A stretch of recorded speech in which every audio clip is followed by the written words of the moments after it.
Good evening. Thank you very much for having us. The challenge has been set down. The gauntlet was thrown down. I don't know if any of you caught that right at the start there. Already talking percentages, dealing with the wrong people. We're Stewardship. We're all about giving. So if the 90% want to go on one side, we will happily take the tithe. We believe in quality. We believe in quality, not quantity. So you are more than welcome to come and join us as we explore generosity at Stewardship. My name's Daniel. There are a couple of other guys from the team here that you'll probably no doubt get the chance to interact with during the course of this evening. And no, we cannot compete. We are not a 200-year-old organisation, but we get close. So in 1906, a group of individuals got together because there was a resurgence of mission happening around the country, specifically out in villages and in towns. The Bible was being preached, people were being converted, particularly through the kind of non-conformist movement and the Brethren Church in particular. And as a result, there were congregations budding up all around the country, which posed a particular problem and a challenge, which was we need buildings, we need space in which these groups can gather together, but no one wanted to take ownership of the buildings. And so in 1906, the United Kingdom Evangelisation Trust was formed with the sole purpose then of holding in trust the resources, the land resources and the building resources of this new, growing, vibrant church. Fast forward to 2018, our name is now Stewardship, and we are very, very different. And yet at the same time, we're very much the same. We are responsible for holding in trust the resources that people give to us to then distribute out to achieve God's mission for the world. Stewardship's vision is for the world to encounter Jesus through the generosity of his church, whether that's the generosity of the individuals supporting mission or whether that's the activities of those carrying out God's purpose through mission. And I just want to take a few minutes to run through a bit more about what we do so you can get to know us and then make the right decision and come and join us for the rest of the evening. I'll stop there. We won't get competitive from now on, that's fine. All right, so the first thing that we do is make giving easy. So there's a bunch of things that we do at Stewardship, and we have done now for quite a number of years to make giving easy. So this is now moving us away from buildings and property into cash, essentially. So we, for many, many years, have provided people with what's called a giving account. Think of this as a bit like a second bank account for your giving, perhaps a bit like PayPal is another good way to describe it. A space where people can come, can give their gifts, and from which they can then distribute that out to different recipients on a regular basis or a one-off basis.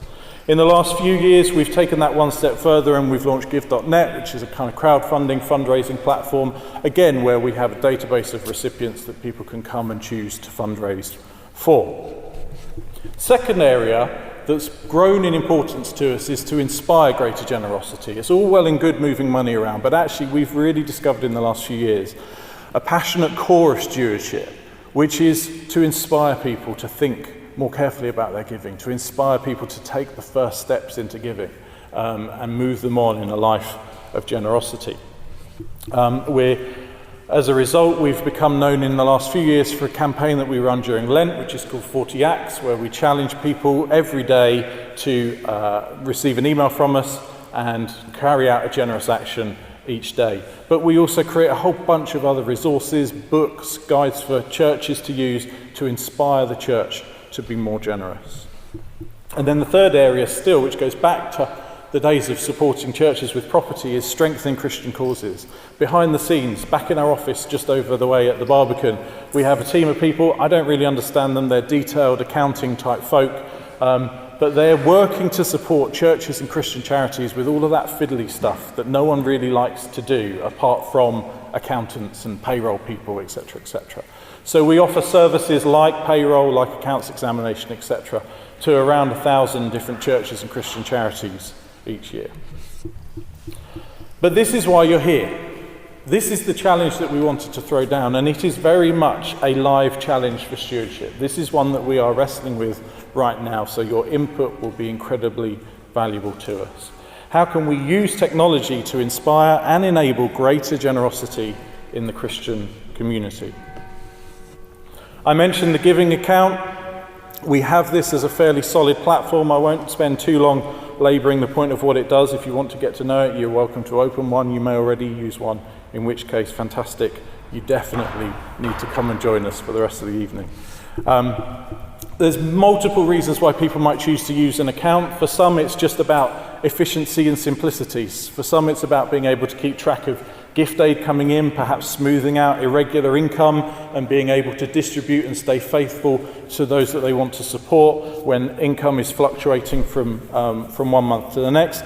For others, it's the ability to stay anonymous. Money comes into us and we don't have to share the details of those that want to distribute funds. So for some, there can be quite deep personal reasons why they don't want names associated with giving, in which case the account is perfect for that. The account's also fairly unique in that as a Christian organisation, we're able to give our money not just to charities and to other churches, but we can give it to individuals in full-time Christian work. So there are a large number of people who come and choose to use the stewardship account so they can support friends out on the mission field doing all sorts of good work. Last year, just to set this in some sort of context, in 2017, for that year, around £64 million was given by account holders, around 25,000 in total at the moment, out to recipients both in the UK and then overseas.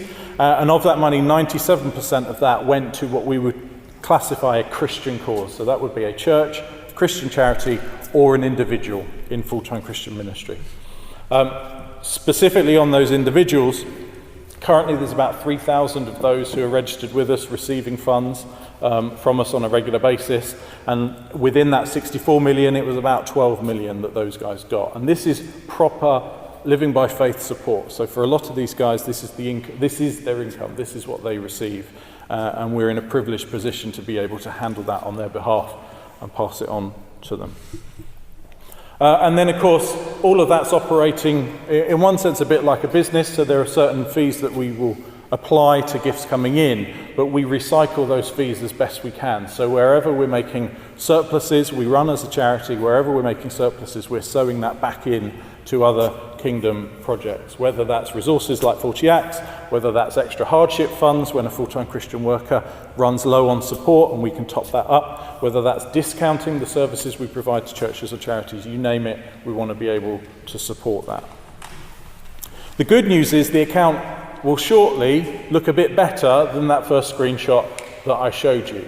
So we've been working already with a really good core team of people back in our office to update it. The most observant of you will know that this is very clearly a test screen because this account belongs to hello check wording. So we need to make sure we've checked the wording on that screen. But this very much is where stewardship wants to move to, and so the challenge is really, really exciting for us. So just as I close, a few things maybe just to get you thinking. How might we make it easier for people to find and give to ministries they care about? How might we build community around giving, connecting those who give with those who receive? How might we inspire people to give more generously, more often? How might those in full-time Christian ministry be better financially supported? So, that's us. We'd love to tell you more. We would love to invite you to join us for the rest of the evening and get to grips with this challenge. Thank you. Cool. Excellent. Thank you so much, Daniel.